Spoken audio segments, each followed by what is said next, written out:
જય શ્રી કૃષ્ણ મિત્રો. આજની આપણી વાર્તા માતા પિતાનું વિભાજન છે, જે ખૂબ જ પ્રેરણાદાયી વાર્તા છે. તેથી વાર્તા સંપૂર્ણ સાંભળજો. મિત્રો, હું ઘણી મહેનતથી તમારા માટે સ્ટોરી બનાવું છું. જો તમે હજુ સુધી મારી ચેનલને સબસ્ક્રાઇબ ના કરી હોય તો જરૂરથી સબસ્ક્રાઇબ કરી લેજો. ધન્યવાદ. મમ્મી, હું મારા માતા પિતાના ઘરે જાઉં છું. મારી મમ્મીએ ફોન કર્યો હતો કારણ કે મારે મારા ભાઈના લગ્ન માટે ખરીદી કરવી છે. સુંદર સાડી પહેરીને સોનલ પોતાના રૂમમાંથી બહાર આવી અને સાસુ સાથે વાત કરી. ત્યારે રમીલાબેને કહ્યું, પરંતુ પુત્રવધુ, હજુ તો તમે 3 દિવસ પછી તમારા માતાના ઘરેથી પાછા ફર્યા છો અને આજે તમે ફરીથી જઈ રહ્યા છો. હા માં, તો શું થયું? મારી નાની બહેન આજે મારા મમ્મીના ઘરે આવી છે. હવે તે વારંવાર બીજા શહેરમાંથી અહીં આવી શકતી નથી. તેથી મારી મમ્મીએ આજે ખરીદી કરવા જવાની યોજના બનાવી. હા, એ બરાબર છે પુત્રવધુ, પરંતુ તમારે સાસુ સસરા પ્રત્યે પણ તમારી થોડી જવાબદારી છે. અને તમે જાણો છો કે હું સંધિવાની દર્દી છું. ઘૂંટણ મને જરા પણ સાથ આપતા નથી. હું માંડ માંડ ચાલી શકું છું. આવી સ્થિતિમાં હું ઘરનું કામ કઈ રીતે કરું? મમ્મી, તમારે શા માટે કામ કરવાની જરૂર છે? ભાભી છે ને, તે રસોડાનું કામ કરશે. આ સાંભળીને રમીલાબેનની મોટી પુત્રવધુ મીના રસોડામાંથી બહાર આવી અને ગુસ્સામાં કહ્યું, કેમ? શું હું આ ઘરની નોકરાણી છું કે આખો દિવસ કામ કરું? અને તમે જ્યારે ઈચ્છો ત્યારે તમારી બેગ ઉપાડીને તમારા માતા પિતાને ઘરે જાઓ. ચૂપચાપ તમારી બેગ નીચે મૂકો અને મારી સાથે ઘરનું કામ કરો. બિલકુલ નહીં, હું અત્યારે કોઈ કામ કરીશ નહીં. મારી મમ્મીએ ફોન કર્યો છે અને હું નક્કી જઈશ. પણ મીનાની વાત સાચી છે. જેમ તે આ ઘરની પુત્રવધુ છે તેવી જ રીતે તમે પણ છો. તો પછી તે આખો દિવસ રસોડામાં એકલી શા માટે કરે કામ? રમીલાબેને કહ્યું. ત્યારે સોનલે કહ્યું, માં, જો એક દિવસ ભાભી કામ કરશે તો તેના પર કોઈ મોટો પર્વત તૂટી પડશે નહીં. ભાભી પાસેથી આટલું બધું સાંભળીને મીનાએ ગુસ્સામાં કહ્યું, આ એક દિવસની વાત નથી. આ તમારું રોજનું થયું છે. કામ ટાળવા માટે કંઈક ને કંઈક બહાનું શોધીને તમે બહાર નીકળી જાઓ છો. અચ્છા, તો આ સમસ્યા છે. જો હું મારા મા બાપને ઘેર જાઉં તો તમને ઈર્ષા થાય છે. હવે જો મારા પરિવારે મને બોલાવી છે તો હું ચોક્કસ જઈશ. પણ સોનલ વહુ, તારે ઘરના કામમાં મદદ કરવી પડશે, રમીલાબેને કહ્યું. સોનલે બૂમ પાડવાનું શરૂ કર્યું.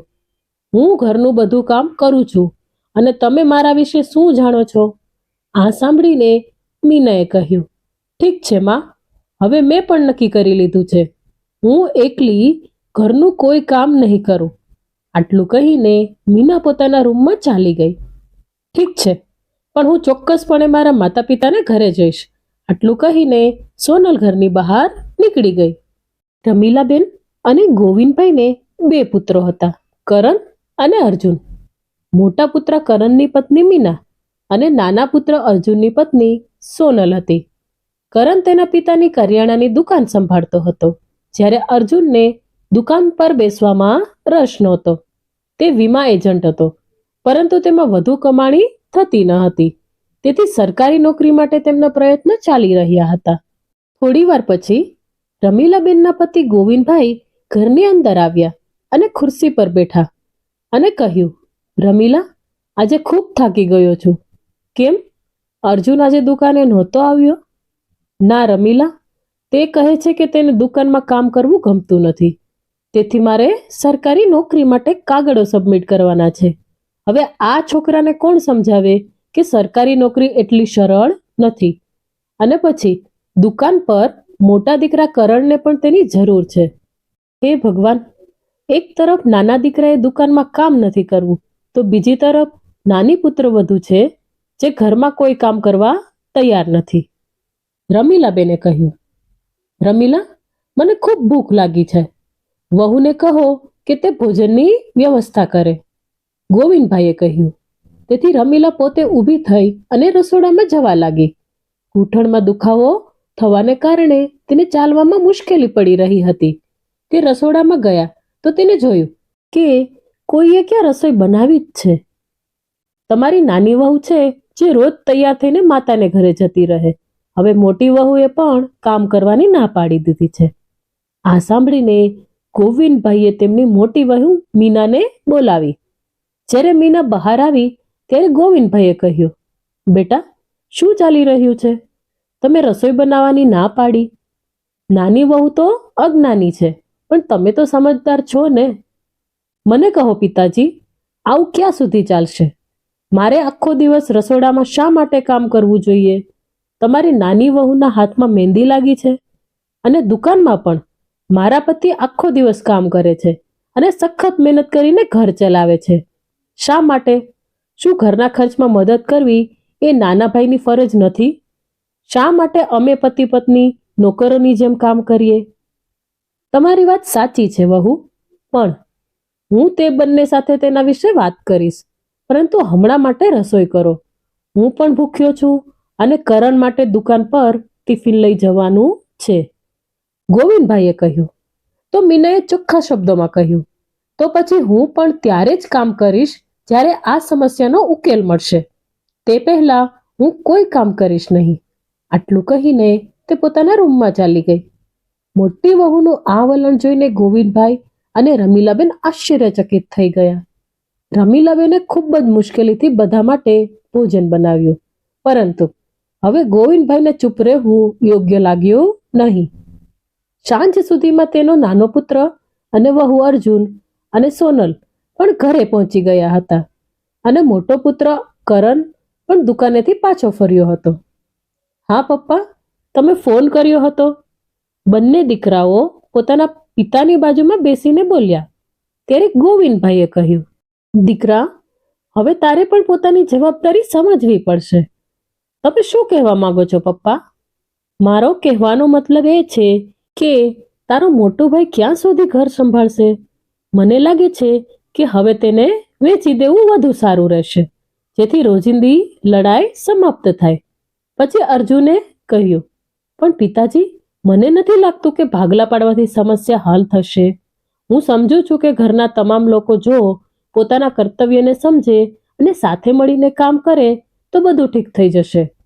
ત્યારે નજીકમાં બેઠેલા રમીલાબેને કહ્યું, હા દીકરા, જો બધા પોતાની જવાબદારી સમજી ગયા હોત તો કોઈ સમસ્યા ન હોત, પરંતુ આ ઘરમાં દરેક વ્યક્તિ પોતાની મરજીનો માલિક છે, અને પછી તું તારા નાના ભાઈના પરિવારને ક્યાં સુધી સાચવશે?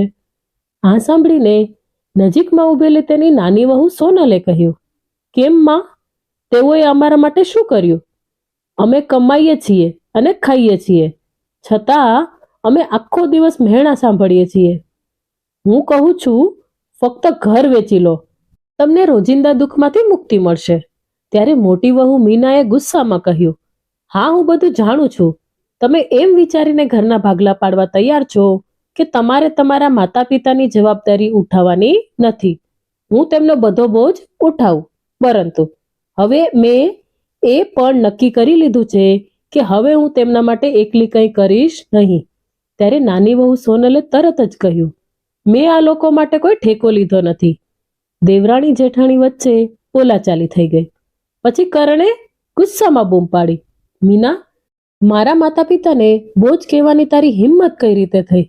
તો અર્જુને કહ્યું, ભાઈ, માતા પિતા મારી સાથે રહેશે, છેવટે મારી પણ ફરજ બને ને. આટલું કહીને તે પોતાના રૂમમાં ગયો. પછી સોનલ તેની પાછળ આવી અને ગુસ્સાથી કહ્યું, તમારા કાન ખોલો અને મારી એક વાત સાંભળો. હું તમારા માતા પિતાને મારી સાથે રાખીશ નહીં. જો સોનલ, તે મારા માતા પિતા છે જેમણે મને જન્મ આપ્યો છે, તો શું હું વૃદ્ધાશ્રમમાં તેમને આ રીતે છોડી દઈશ? હું કંઈ પણ જાણતી નથી. હું ફક્ત તારી સાથે રહી શકીશ. ઘરમાં કોણ શું કરે છે, કોણ જીવે છે, કોણ મરે છે, મને કોઈની પરવા નથી. સોનલ, તું તારી હદ ઓળંગી રહી છે. હવે આ અંગે કોઈ ચર્ચા નહીં થાય. તારે મારું સાંભળવું પડશે. મેં એમ કહ્યું કે હું એક પણ ક્ષણ માટે તારા માતા પિતા સાથે રહી શકું તેમ નથી. તેને વૃદ્ધાશ્રમમાં છોડી દે. આ સાંભળીને અર્જુને સોનલના મોઢા પર થપ્પડ મારી. ગાલ પર થપ્પડ વાગવાથી સોનલને આઘાત લાગ્યો, અને પછી આંસુ ભરી આંખે પતિ સામે જોઈને કહ્યું, તારા માતા પિતા ખાતર તે મારા પર હાથ ઉપાડ્યો. તે આ સારું કર્યું નથી. 1 કલાક પછી સોનલ તેના માતા પિતાના ઘરે પહોંચી ગઈ. મમ્મી, પપ્પા, સોનલે રડતા બૂમ પાડી. તેથી તેના માતા પિતા ઓરડાની બહાર આવ્યા. ત્યારે તેની દીકરીને આંગણામાં ઊભી રડતી જોઈ. અરે બેટા, તું આ સમયે અહીં? હા, બધું બરાબર છે. જ્યારે તેની માતાએ પૂછ્યું ત્યારે સોનલે કહ્યું, માં, તે ઘરમાં મારું સગપણ શું કામ કર્યું? પણ દીકરી, શું થયું? મને કહો. સોનલના પિતાએ પૂછ્યું. હું શું કહું પપ્પા, હું આખો દિવસ તે ઘરમાં કામ કરીને મારા હાડકાં તૂટી જાય છે. તેમ છતાં મારા સાસુ સસરા મને દરરોજ કંઈક સંભળાવતા રહે છે. તેઓ મને નફરત કરવાની એક પણ તક ચૂકતા નથી. મારા પતિ કહે છે કે જો તારે આ ઘરમાં રહેવું હોય તો આખો દિવસ કામ કરવું પડશે. આ સાંભળીને તેની માતાએ કહ્યું, શું તેઓએ મારી પુત્રીને ઘરની નોકરાણી બનાવી છે? પછી રડતા રડતા સોનલે કહ્યું, હવે તમે જ કહો, મારે આખો દિવસ ઘરનું કામ કરવું જોઈએ અને સાસુ સસરાના પગ દબાવવા જોઈએ, અને જ્યારે મેં આ કામ કરવાની ના પાડી ત્યારે તમારા જમાઈએ મને થપ્પડ મારી અને મને ઘરની બહાર કાઢી મૂકી. આ સાંભળીને સોનલના માતા પિતાના ચહેરા ગુસ્સાથી લાલ થઈ ગયા. પછી તેના પિતાએ કહ્યું, શું તેમનામાં આટલી હિંમત? અને તેની માતાએ કહ્યું, દીકરી, તે અમને પ્રોત્સાહિત કર્યા છે. તે હંમેશા તેનું દુઃખ સહન કર્યું છે અને તેમની સામે ક્યારેય મોટેથી બોલી નથી. સોનલે કહ્યું, પણ માં, જો હું સહન ન કરું તો બીજું શું કરું? હું વિચારતી હતી કે કોઈક રીતે મારું ઘર ના તૂટે. પરંતુ સોનલની માતાએ કહ્યું કે લગ્ન પહેલા તો તેઓ કહેતા હતા કે અમે અમારી વહુને દીકરીની જેમ રાખીશું, અને આજે એ જ લોકો ઝઘડો કરી રહ્યા છે. પણ દીકરી, ચિંતા ન કર, તે ઘણું સહન કર્યું છે. હવે તું તારા માતા પિતાને ઘરે છો અને અમે તે લોકોને જોઈ લઈશું. સોનલના ઘર છોડવાની જાણ થતાં જ ઘરના લોકોને ખબર પડી કે બધા જ ચિંતિત થઈ ગયા. ત્યારે અર્જુને પૂછ્યું, તારે તારી પત્ની પર હાથ ઉઠાવવાની શું જરૂર પડી? ભાઈ, તો હું શું કરું? તેણે સ્પષ્ટ કહ્યું કે તે મારા માતા પિતા સાથે નહીં રહે, તેને વૃદ્ધાશ્રમમાં મોકલી દો. ભાઈ, આજ સુધી મેં તેના અસભ્ય વર્તનને સહન કર્યું છે. મેં ક્યારેય તેને કહ્યું નથી, પરંતુ આજે તેને મમ્મી પપ્પા વિશે જે કહ્યું તે હું સહન કરી શક્યો નહીં. આ સાંભળીને ગોવિંદભાઈએ કહ્યું, દીકરા, તે બરાબર નથી કર્યું. હવે જા અને સોનલને પાછી લાવ. ના પિતાજી, હું તેને સમજાવવા નહીં જાઉં. તે અહીં પાછી આવે કે નહીં તેની મને પરવા નથી. આટલું કહીને અર્જુન ત્યાંથી ચાલ્યો ગયો. પરંતુ ગોવિંદભાઈ તેના પુત્રનું ઘર તબાહ થતું જોઈ શક્યા નહીં, તેથી તેમણે હારીને ત્યાં જવાનો નિર્ણય કર્યો. બીજે દિવસે જ્યારે તે સોનલના પિયર પહોંચ્યા ત્યારે સોનલના પિતાએ તેની સામે ગુસ્સામાં જોયું. ગોવિંદભાઈએ દીકરાના વર્તન માટે હાથ જોડીને માફી માંગી. તો સોનલના પિતાએ મોટા અવાજે કહ્યું, અચ્છા, પહેલા અમારી દીકરી પર આટલો બધો અત્યાચાર કર્યો અને હવે તમે અહીં માફી માંગવા આવ્યા છો? તમે કેવી રીતે વિચાર્યું કે અમે અમારી દીકરીને નરકમાં પાછી મોકલીશું? હવે અહીંથી જે મોઢે આવ્યા છો તે જ મોઢે પાછા જાઓ. એવું ન કરો, સમાજમાં અમારું શું માન રહેશે? ગોવિંદભાઈએ કહ્યું. તો સોનલની માતાએ કહ્યું કે જ્યારે તમારા દીકરાએ અમારી દીકરી પર હાથ ઉપાડ્યો ત્યારે તમે આ વિશે વિચાર્યું નહોતું? ઠીક છે, સોનલે તમને બધાને કહ્યું હતું કે અર્જુને તેના પર હાથ ઉપાડ્યો હતો, પરંતુ તેણે આવું કેમ કર્યું એને કહ્યું. તમારી દીકરીનો વાંક ઓછો ન હતો. આ સાંભળીને સોનલે મગરમચ્છના આંસુ વહાવ્યા અને કહ્યું, જુઓ પિતાજી, આટલું બધું કર્યા પછી પણ આ લોકો મને ખોટી સાબિત કરવા માંગે છે. અત્યાર સુધી આ લોકોએ મને માર માર્યો હતો. ગોવિંદભાઈ, હવે અમારે કશું સાંભળવું નથી. તમે અહીંથી ચૂપચાપ પાછા જાઓ. હવે આપણે કોર્ટમાં મળીશું. ત્યારે ગોવિંદભાઈએ હાથ જોડીને કહ્યું, ફરી એકવાર વિચારો. પ્રવીણ સાહેબ, તમારી દીકરીની ભૂલો પર આંખ બંધ કરીને આટલો મોટો નિર્ણય લેવો યોગ્ય નથી. તમારા હાથમાં 2 ઘરની લગામ છે. તમારા એક નિર્ણયથી બંને ઘરો બરબાદ થઈ શકે છે. તો સોનલની માતાએ કહ્યું, તમે લોકો તમારી સંભાળ રાખો. અમે અમારી દીકરીનું ઘર ફરીથી બાંધીશું. અને હા, તમે અમારી દીકરી પર જે કર્યું છે તેનો બદલો પણ અમે લઈશું. હવે ચાલો અહીંથી નીકળી જાઓ. ગોવિંદભાઈ પડી ગયેલા મોઢા સાથે ઘરે પાછા ફર્યા. ત્યારે રમીલાબેને કહ્યું, શું થયું? શું તમે તમારી વહુને તમારી સાથે નથી લાવ્યા? ના રમીલા, તેણે ચોખ્ખી ના પાડી. મેં તેમની સામે હાથ જોડીને માફી માંગી, પણ સોનલ પાછી આવવા તૈયાર નથી અને તેના પિતા તેને મોકલવા પણ તૈયાર નથી, અને હવે તેઓ કોર્ટમાં કેસ દાખલ કરવાની ધમકી આપી રહ્યા છે. Court case? પણ કોર્ટ કેસ જેટલી મોટી વાત પણ ક્યાં છે? પછી દીકરા અર્જુન તરફ જોઈને રમીલાએ કહ્યું, બેટા, હવે તારે તેને સમજાવવી પડશે.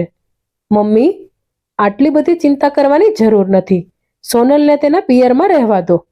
જે મારા માતા પિતાને સ્વીકાર નથી કરી શકતી, તો મારે આવી પત્નીની જરૂર નથી. અને જ્યાં સુધી કેસ ફાઇલ કરવાની વાત છે, તેમને જે કરવું હોય તે કરવા દો. જો દીકરા, આ રીતે ઘમંડમાં ઘર બરબાદ થઈ જાય છે. તેથી જ હું તને સમજાવી રહી છું કે આ બાબતને મોટી કરવાને બદલે ઉકેલી એ શાણપણ છે. ના મમ્મી, મામલો વધ્યો છે. હવે આપણે જોઈશું કે શું થાય છે. આટલું કહીને અર્જુન ત્યાંથી ઊભો થયો અને ચાલ્યો ગયો. પાછળ ઊભેલી મોટી પુત્રવધુ મીના આ બધું સાંભળી રહી હતી. બપોરે જ્યારે કરણ દુકાનમાંથી જમવા ઘરે આવ્યો, ત્યારે તેની માતાને કપડાં ધોતી જોઈને તેને આશ્ચર્ય થયું. તે સમજી ગયો કે શું વાત છે. ઝડપથી ચાલતો તે પોતાના રૂમમાં ગયો અને મોટા અવાજે બોલ્યો, મીના, આ બધું શું ચાલી રહ્યું છે? કેમ, મેં શું કર્યું? મીનાએ પૂછ્યું. તો કરણે કહ્યું, હવે માતા પિતાના 2 જોડી કપડાં ધોવાનું નાનકડું કામ પણ તને ભારે લાગે છે? હું ક્યાં સુધી એકલી ઘરનું બધું કામ કરી શકું? તમને આ એક નાનું કામ લાગે છે, મને નહીં. શું તમે જાણો છો કે આખો દિવસ ઘરે કેટલું કામ હોય છે? તે રાણી ભવ્યતાથી તેને પિયર ચાલી ગઈ, તો પછી મારે ઘરના કામ એકલા શા માટે કરવું જોઈએ? જો મીના, તું આ બધું બરાબર નથી કરતી, કરણે ગુસ્સામાં કહ્યું. પછી મીનાએ બૂમ પાડી, હું જાણું છું કે શું સાચું છે અને શું ખોટું છે. હવેથી હું ફક્ત મારું કામ કરીશ. હું બીજા કોઈના માટે રસોઈ બનાવીશ નહીં કે બીજું કોઈ કામ પણ કરીશ નહીં. આટલું કહીને તે રસોડામાં ચાલી ગઈ. અને આ બાજુ સોનલના ઘરે તેના પિતા તેની પાસે આવ્યા અને પૂછ્યું, દીકરી, તને અર્જુનનો ફોન આવ્યો? ના પપ્પા, તે મને શા માટે બોલાવે? તે સમસ્યાનું વાસ્તવિક મૂળ છે, સોનલે કહ્યું. પછી તેના પિતાએ કહ્યું, ઠીક છે દીકરી, ચિંતા ન કર, હું હમણાં જ વકીલને મળવા જાઉં છું. મેં તારા સાસુ સસરા સામે દહેજનો કેસ દાખલ કર્યો છે. પણ પપ્પા, દહેજની વાત ક્યાં છે? અરે દીકરી, અમે જાણીએ છીએ, અમે ખોટો આરોપ લગાવ્યો છે, પરંતુ વકીલ કહે છે કે એના કેસને મજબૂત બનાવવા માટે આ બધી યુક્તિઓ અપનાવી પડશે. દહેજનો મુદ્દો મહત્વનો હતો. હવે તું જો કે હું તેને દિવસમાં તારાઓ કેવી રીતે બતાવું છું. એ તારા ચરણોમાં પડીને માફી માગશે. આ સાંભળીને સોનલની માતાએ કહ્યું, એકદમ ઠીક છે. તેમને પણ ખબર હોવી જોઈએ કે કોઈની પુત્રીને પરેશાન કરવાથી શું થાય. જેલમાં ઘંટી પીસવી પડશે ને તો બુદ્ધિ ઘૂંટણીએ આવી જશે. હવે બેટા, તું આરામ કર, ચિંતા કરવાની કોઈ જરૂર નથી. આટલું કહીને સોનલના પિતા ઓરડાની બહાર ગયા. આ દરમિયાન સોનલના સાસરિયાના ઘરે તેની ભાભી મીનાએ પણ પોતાનું અલગ ભોજન બનાવવાનું શરૂ કરી દીધું હતું. પરંતુ કરણે આ બધું જરા પણ ગમ્યું નહીં. આજે રવિવાર હતો. કરણ પલંગ પર ચૂપચાપ પડ્યો હતો. વિચારોનું તોફાન તેના મનમાં ચાલી રહ્યું હતું. પછી મીના તેની પાસે આવી અને કહ્યું, સાંભળો, સવારના 10 વાગ્યા છે, પણ તમે હજી નાસ્તો પણ કર્યો નથી. રાત્રે પણ તમે ખાધા વિના સૂઈ ગયા હતા. હું નાસ્તો બનાવું છું, ઉઠીને નાસ્તો કરી લો. ત્યારે કરણે કહ્યું, હું ત્યારે જ ખાઈશ જ્યારે તું મારી સાથે મારા માતા પિતાનો નાસ્તો પણ બનાવીશ. તે મંદિરમાંથી પાછા આવે ત્યારે તેમને પણ નાસ્તો આપ. આના જવાબમાં મીનાએ ગુસ્સામાં કહ્યું, સારું, તો તમે હજી પણ એ જ વસ્તુને પકડીને બેઠા છો. પરંતુ હું પણ મક્કમ છું કે હું હવે તેમનું જમવાનું બનાવીશ નહીં. ઠીક છે, તો પછી હું પણ ખાઈશ નહીં, કરણે કહ્યું. પછી મીનાએ કહ્યું, ઠીક છે, તો પછી તમે ભૂખ્યા બેસો. તારી પાસે જમવાનું કોણે માંગ્યું છે? અહીંથી નીકળી જા, મને એકલો છોડી દે, કરણ મોટા અવાજે બોલ્યો. ત્યારે મીના પણ ગુસ્સે થઈ ગઈ અને કહ્યું, જો તને આ રીતે રહેશો તો હું સોનલની જેમ મારા પિયર જતી રહીશ. તો પછી આગળ વધો, તને કોણે રોકી? ઠીક છે, તમારે મારી જરૂર નથી, તેથી હું જઉં છું. હા જા, દરવાજો ખુલ્લો છે.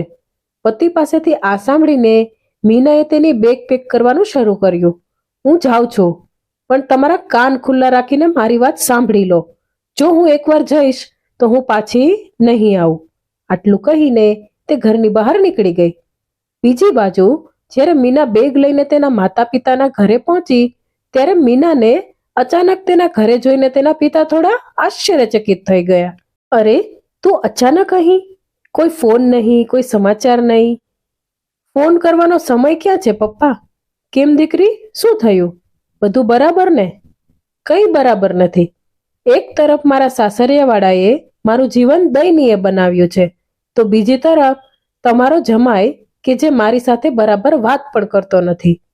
જો હું અહીં ન આવું તો શું કરું? આ સાંભળીને તેના પિતાએ કહ્યું, શું મતલબ કે તું તારા સાસુ સસરા સાથે ઝઘડો કરીને અહીં આવી છો? હા પપ્પા, પણ મારી પાસે બીજો કોઈ રસ્તો નહોતો. મારી ભાભી સાસુ સસરાના ઘરની જવાબદારીમાંથી બચવા માટે તેના પિયર ચાલી ગઈ અને તેઓએ બધા કામ મારા પર નાખ્યા. પરંતુ હવે મેં પણ નક્કી કરી લીધું છે કે હું તે ઘરમાં મારા સાસુ સસરાની નોકરાણી તરીકે રહેવાની નથી. જ્યારે મેં મારા પતિને આ જ વાત કરી ત્યારે તેને મને ઘર છોડવાનું કહ્યું. આ સાંભળીને મીનાની માતાએ તેને ઠપકો આપ્યો અને કહ્યું, શું તું તારા સાસુ સસરાના કામથી બચવા માટે અહીં આવીને બેઠી છો? અમે તને આવા સંસ્કાર આપ્યા નથી. તો શું મારા સાસુ સસરા ફક્ત મારા જ છે, ભાભીના નથી? હું એકલી તેમનો બોજ શા માટે ઉઠાવું? ના દીકરી, આ વિચાર ખોટો છે. ઘરના વડીલો બોજ નથી. સાસુ સસરાની સેવા માત્ર ભાગ્યશાળીને મળે છે. અને મને એક વાત કહે દીકરી, તારા લગ્નને 7 વર્ષ થઈ ગયા. શું તારા સાસુ સસરાએ તને ક્યારેય ઠપકો આપ્યો છે કે તારી સાથે મોટેથી બોલ્યા પણ છે? અને જમાઈ તારી પૂરેપૂરી સંભાળ રાખે છે. અમે એ લોકોનું સન્માન કરીએ છીએ. તને યાદ છે જ્યારે તારા પિતાને હાર્ટ એટેક આવ્યો ત્યારે મેં તેમને ફોન કર્યો, પછી તેઓ તરત જ અમારી મદદ માટે આવ્યા હતા. તેઓ દરેક મુશ્કેલીમાં અમારી સાથે રહ્યા છે. તેમણે અમને ક્યારેય પુત્રની અછત અનુભવવા દીધી નથી. હવે તું જ કે, બદલામાં જો તેઓ ઈચ્છે છે કે તું તારા માતા પિતાની જેમ તેમના માતા પિતાની સંભાળ રાખે તો એમાં ખોટું શું છે? પણ તું તેમની સાથે ઝઘડો કરી અને અહીં આવી. સંબંધ બંને બાજુથી રચાય છે દીકરી. જો તને તારા પતિ પાસેથી અપેક્ષા છે તો તેની અપેક્ષાઓ પર ખરા ઉતરવું પણ શીખ. માતા પિતાના શબ્દો સાંભળીને મીનાની આંખો શરમથી ઝૂકી ગઈ અને કહ્યું, હું જાણું છું કે માં, મેં મોટી ભૂલ કરી છે. હું ફક્ત ઘર છોડવાની ધમકી આપતી હતી, પરંતુ જ્યારે તેઓએ મને બહાર જવાનું કહ્યું ત્યારે મેં તે મારા સ્વાભિમાન પર લઈ લીધું.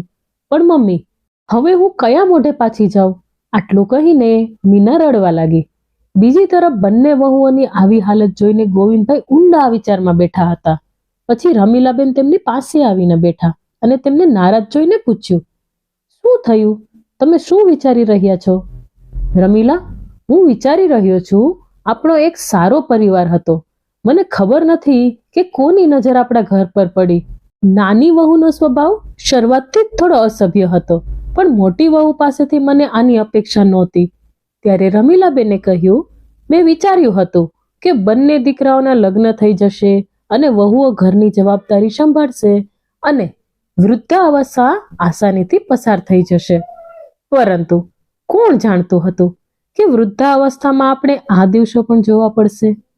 આ બધું ચાલી રહ્યું હતું ત્યારે ડોરબેલ વાગ્યો. ગોવિંદભાઈએ દરવાજો ખોલ્યો ત્યારે મીના તેની સામે તેની પિતા સાથે ઊભી હતી. જ્યારે તેઓ અંદર આવ્યા ત્યારે મીનાએ તેના સાસુ સસરાના ચરણ સ્પર્શ કર્યા. ત્યારે મીનાના પિતાએ કહ્યું, મારી દીકરી વતી હું તમારી માફી માંગુ છું. જેવી અમને ખબર પડી કે તેણે ઘરમાં ઝઘડો કર્યો, પછી તેના પિયર આવી છે, ત્યારે હું તેને એ જ પગલે પાછો લાવ્યો. અરે ના ભાઈ, તમે શા માટે માફી માંગો છો? બાળકો તો ભૂલ કરે. અમારી દીકરી ઘેર પાછી આવી છે તે અમારા માટે ઘણું છે. થોડી વાર વાતો કર્યા પછી મીનાના પિતા તેને છોડીને પોતાના ઘરે પાછા ફર્યા. મોટી વહુના આગમન પછી ગોવિંદભાઈ અને રમીલાબેને પણ રાહતનો શ્વાસ લીધો. સાંજે જ્યારે કરણ ઘરે પાછો ફર્યો ત્યારે તેણે તેની અવગણના કરી અને પત્ની સાથે વાત કર્યા વિના જ તેના રૂમમાં ચાલ્યો ગયો. સાંભળો, મને મારી ભૂલનો અહેસાસ થયો છે. મારા માતા પિતાએ મને બધું સમજાવ્યું. હું વચન આપું છું કે હવેથી હું તમારા માતા પિતાની સેવામાં કોઈ ઉણપ નહીં આવવા દઉં. હું મારા માતા પિતાની જેમ તેમની સેવા કરીશ. તો કરણે કહ્યું, મીના, શું અમારો પ્રેમ એટલો નબળો હતો કે જ્યારે કોઈ નાનકડી સમસ્યા આવી ત્યારે તું બેગ ઉપાડીને તારા માતા પિતાને ઘેર જતી રહી? આ સાંભળીને મીના રડી પડી અને કહ્યું, સાચું કહું તો હું ઘરની બહાર જવા માંગતી નહોતી, અને જો તમે મને એકવાર પણ રોકી હોત તો હું તે સમયે જ અટકી ગઈ હોત. હું તારા વગર જીવવાની કલ્પના પણ કરી શકતી નથી. હું વચન આપું છું કે હું ફરીથી ક્યારેય આવી ભૂલ કરીશ નહીં, મીનાએ કહ્યું, અને પછી તેને ભેટીને રડી પડી. 2 દિવસ હજી બરાબર પસાર થયા ન હતા કે પોલીસની જીપ આવી અને તેના ઘરની બહાર ઊભી રહી. પોતાના ઘરમાં ઊભેલા કર્મચારીઓને જોઈને ગોવિંદભાઈની આંખો ખુલ્લી રહી ગઈ. ત્યારે એક પોલીસ કર્મચારીએ કહ્યું, તમારા લોકોના નામે ફરિયાદ નોંધાઈ છે. શું? પોલીસની ફરિયાદ? અને અમારા નામે? અમે શું કર્યું? તમે તમારી પુત્રવધુ પાસેથી દહેજની માંગણી કરી છે અને ઉપરથી તમે તેને માર પણ મારો છો. હતાશ થઈને તેના પિતાએ તમારી વિરુદ્ધ ફરિયાદ નોંધાવી છે. તમે અમારા પર દહેજની માંગણી કરવાનો આરોપ કેવી રીતે લગાવ્યો? અમે ક્યારેય દહેજનું નામ પણ નથી લીધું. પણ તમારી પુત્રવધુએ તેના પતિ અને સસુ સસરા પર આરોપ લગાવ્યો છે કે તેણે માર માર્યો અને ઘરની બહાર ફેંકી દીધી. ના ઇન્સ્પેક્ટર, એ જૂઠું છે. પતિ પત્ની વચ્ચે નાનકડો ઝઘડો થયો હતો, જેના કારણે તે ગુસ્સામાં તેના પિયર ચાલી ગઈ હતી. હું તેને સમજાવવા પણ ગયો, તેમની સામે હાથ પણ જોડ્યા, પણ તે સંમત ન થઈ. તેથી ઇન્સ્પેક્ટરે કહ્યું, જો તમે તે લોકો સાથે સમાધાન કરો છો તો સારું રહેશે. જો કેસ કોર્ટમાં જશે તો આખો પરિવાર મુશ્કેલીમાં મુકાઈ જશે. તમારી પાસે 24 કલાકનો સમય છે. કાં તો તમે આ બાબત ઉકેલી લો અને કાલે પોલીસ સ્ટેશનમાં રિપોર્ટ કરો, નહીતર અમે તમારા ઘરે આવીને તમને લઈ જઈશું. ઇન્સ્પેક્ટરના શબ્દો સાંભળીને ગોવિંદભાઈ અને રમીલાબેનના હૃદય ધ્રુજી રહ્યા હતા. ઠીક છે ઇન્સ્પેક્ટર, હું તેમની સાથે વાત કરું છું, ગોવિંદભાઈએ હાથ જોડીને કહ્યું અને ચૂપચાપ આંગણામાં મૂકેલા ખાટલા પર બેસી ગયા. સાંજે જ્યારે તેના બંને પુત્રો ઘરે પાછા ફર્યા ત્યારે ગોવિંદભાઈએ તેમને બધી વાત કહી. દહેજના આરોપ વિશે સાંભળીને અર્જુન ગુસ્સે થઈ ગયો. તેમણે કહ્યું કે અમારી વિરુદ્ધ આવા ખોટા આરોપ લગાવવાની તેમની હિંમત કેવી રીતે થઈ? તો કરણે કહ્યું, ના અર્જુન, ગુસ્સાથી કોઈ કામ કરીશ નહીં. તેમને કોલ કર અને તેમની સાથે આરામથી વાત કર. સમસ્યા ચોક્કસપણે હલ થઈ જશે. જ્યારે અર્જુને તેની પત્ની સોનલને ફોન કર્યો ત્યારે તેના પિતાએ ફોન ઉપાડ્યો. પપ્પા, તમે એક નાનકડી બાબત માટે અમારી સામે પોલીસ ફરિયાદ નોંધાવી છે. તમે અમારી દીકરી પર કેમ હાથ ઉપાડ્યો? શું તે એક નાની વસ્તુ હતી? પિતાજી, મેં ગુસ્સામાં ભૂલ કરી, પણ તમે મારા મા બાપ પર દહેજ લેવાનો ખોટો આરોપ મૂક્યો છે. તેમનો કોઈ દોષ નથી. જો અર્જુન, મારે તારી સાથે વાત નથી કરવી. હવે હું તમને કોર્ટમાં મળીશ. જ્યારે તેના સસરા બોલ્યા ત્યારે અર્જુને ગુસ્સામાં કહ્યું, ઠીક છે, તો પછી મામલો કોર્ટમાં જવા દો. ખોટા આરોપના આધારે કોઈ કેસ જીતી શક્યો નથી. આટલું કહીને અર્જુને ફોન મૂકી દીધો અને માથું પકડીને બેસી ગયો. પછી કરણે કહ્યું, ચિંતા કરવાની જરૂર નથી. હું એક સારા વકીલને ઓળખું છું. થોડા સમય પછી કરણ વકીલને મળવા ગયો. કોર્ટની કાર્યવાહી શરૂ થઈ. ઘરના તમામ લોકો દરેક ક્ષણ પરેશાન હતા કે આ બધાનું પરિણામ શું આવશે. ઘણા મહિનાઓ વીતી ગયા. એક સાંજે જ્યારે કરણ અને અર્જુન કોર્ટની કાર્યવાહી પૂરી કરીને ઘરે પાછા ફર્યા ત્યારે મીનાએ તેને પાણી પીવડાવ્યું અને પૂછ્યું, વકીલે શું કહ્યું? આ કોર્ટ કેસ ક્યાં સુધી ચાલશે? ત્યારે કરણે હસતા હસતા કહ્યું કે ભગવાને આપણી વાત સાંભળી લીધી છે. આપણે કેસ જીતી ગયા છીએ. આ સાંભળીને ઘરના તમામ લોકોના ચહેરા ખુશીથી ચમકી ઉઠ્યા. ત્યારે રમીલાબેને કહ્યું, ભગવાનના ઘરમાં દેર છે, અંધેર નહીં.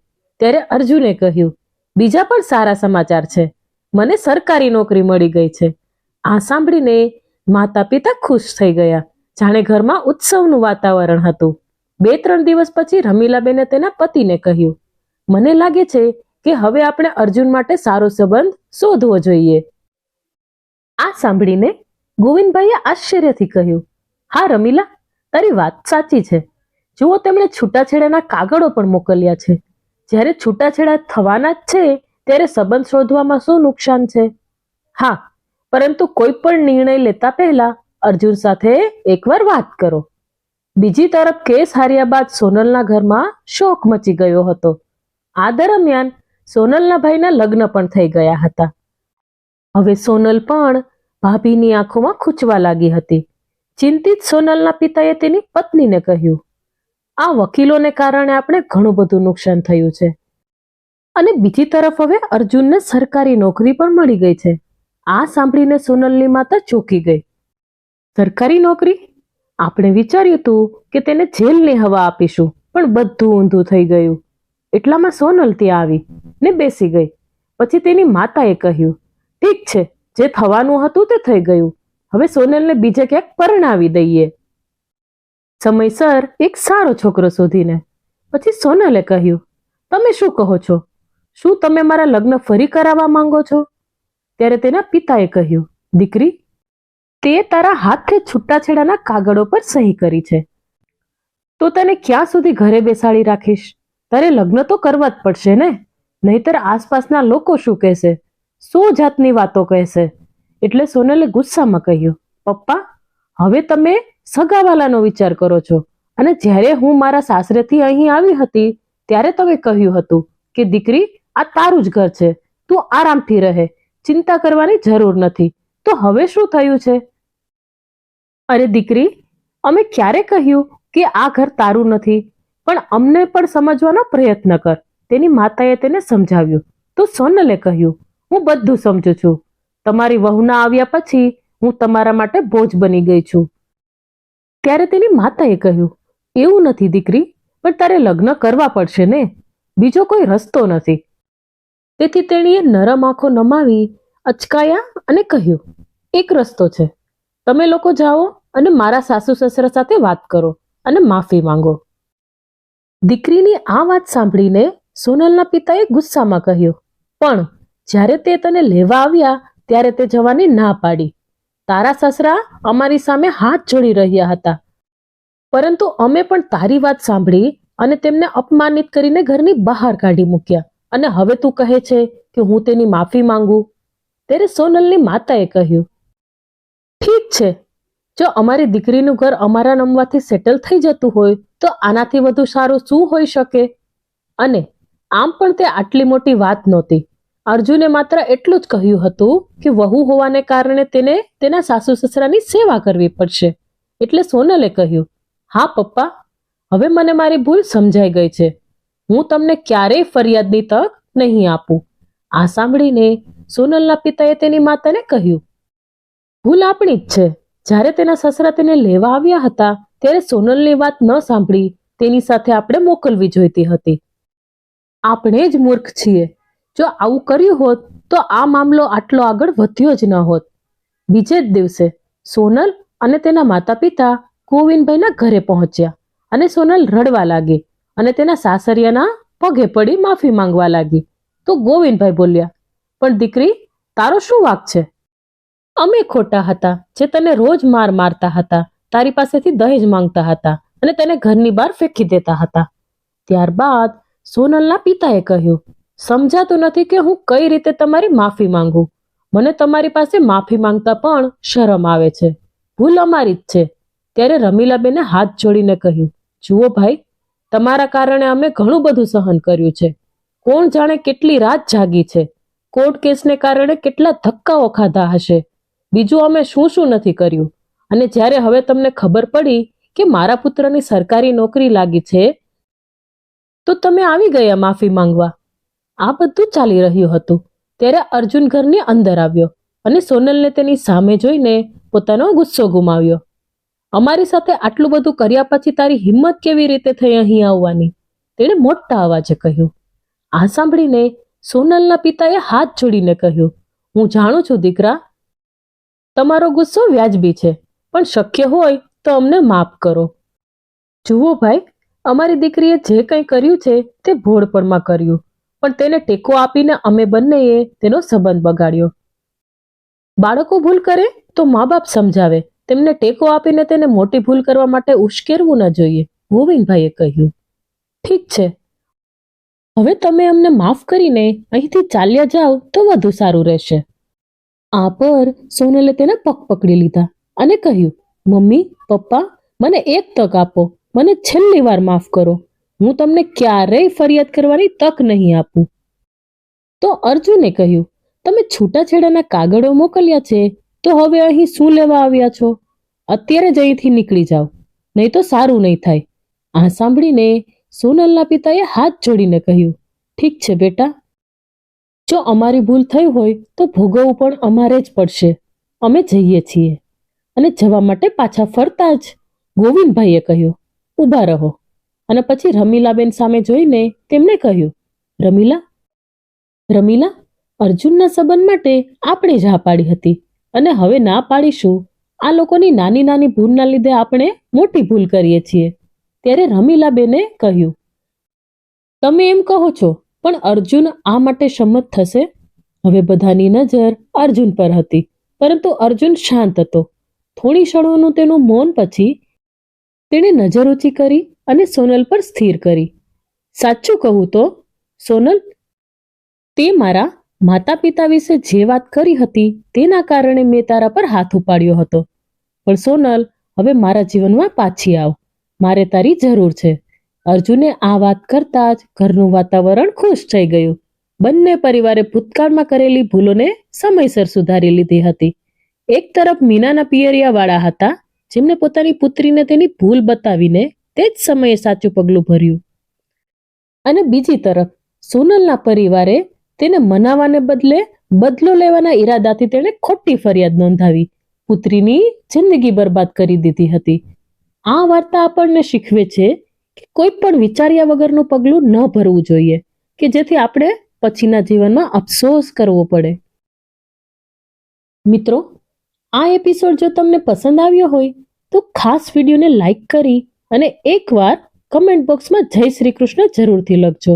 અને તમે કયા ગામથી મારી સ્ટોરી સાંભળો છો તે પણ આપ અમને કમેન્ટ બોક્સમાં જરૂરથી જણાવજો. અને ખાસ મિત્રો, આપણી ચેનલને સબસ્ક્રાઇબ કરવાનું ભૂલશો નહીં, જેથી આવી જ સત્ય ઘટના પર આધારિત કહાની આપણને સમયસર સાંભળવા મળતી રહે. ફરી મળીશું એક નવા એપિસોડ સાથે. ખૂબ ખૂબ ધન્યવાદ. જય શ્રી કૃષ્ણ. રાધે રાધે.